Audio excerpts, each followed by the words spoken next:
নমস্কার বন্ধুরা, অরিতিস কিচেনে আরও একটা নতুন ভিডিওতে আপনাদের সকলকে স্বাগত জানাই। আজকে আপনাদের সঙ্গে শেয়ার করব রেস্টুরেন্ট স্টাইলে পমফ্লেট ফ্রাই। এই পমফ্লেট ফ্রাই কী করে করে সবটাই আপনাদের সামনে তুলে ধরবো, তাহলে ভিডিওটা স্কিপ করবেন না, পুরোটা দেখবেন। ভিডিও যদি ভালো লাগে অবশ্যই একটা লাইক, কমেন্ট এবং প্রচুর প্রচুর শেয়ার করে দেবেন। আর নতুন বন্ধুরা চ্যানেলটিকে সাবস্ক্রাইব করতে ভুলবেন না। পাশে থাকে বেল আইকনটা অবশ্যই প্রেস করে দেবেন, যাতে আমার সমস্ত রান্নার ভিডিওগুলো সবার প্রথমে আপনাদের কাছে পৌঁছে যায়। তাহলে চলুন ভিডিওটা শুরু করি।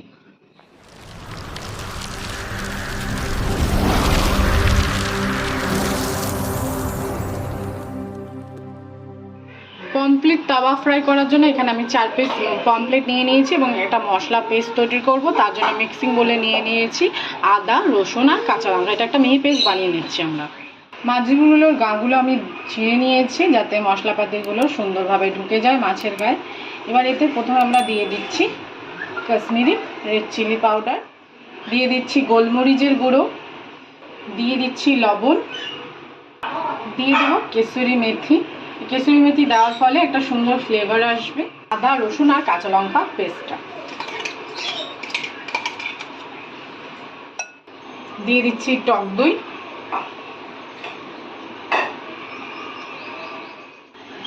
দিয়ে দিচ্ছি সর্ষের তেল,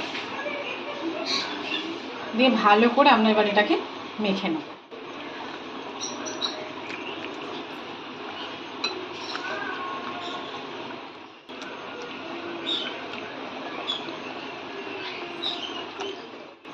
সুন্দর করে মাখা হয়ে গেছে।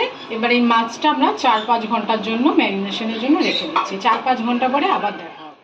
বন্ধুরা, আমরা 5 ঘন্টা পর চলে এসেছি। মাছটা সুন্দর ম্যারিনেশন হয়ে গেছে, সমস্ত মশলাপাতি মাছের ভিতরে ঢুকে গেছে।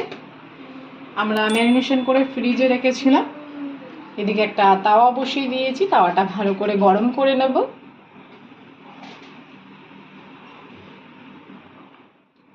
তাতে দিয়ে দেবো বাটার,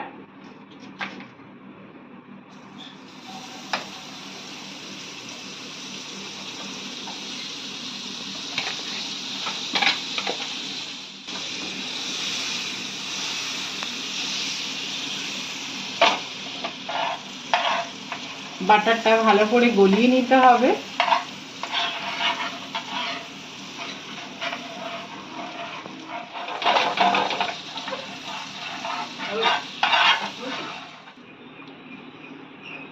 আর ম্যারিনেশন করা মাছটা আমরা তাওয়ার উপরে দিয়ে দেবো।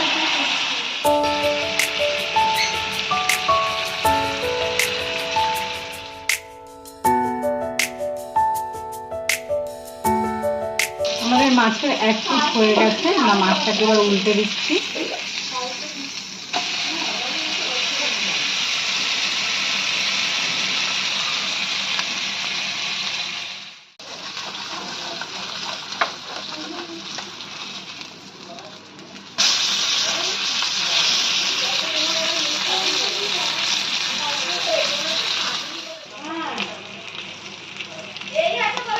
একটা মাছ হয়ে গেছে, আমরা তুলে ফেলছি।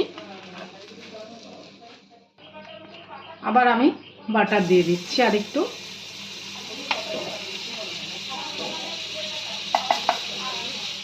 দিয়ে করছি, আপনারা চাইলে সাদা তেল দিয়েও করতে পারেন। আবারও একটু চারিদিকে ঘুরিয়ে নেবো বাটারটা।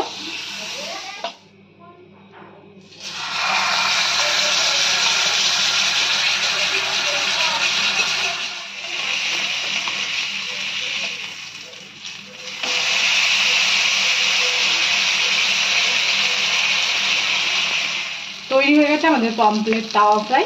সম্পূর্ণ ভিডিওটা দেখার জন্য সকলকে জানাই ধন্যবাদ। সবাই ভালো থাকবেন, সুস্থ থাকবেন। দেখা হবে নেক্সট ভিডিওতে।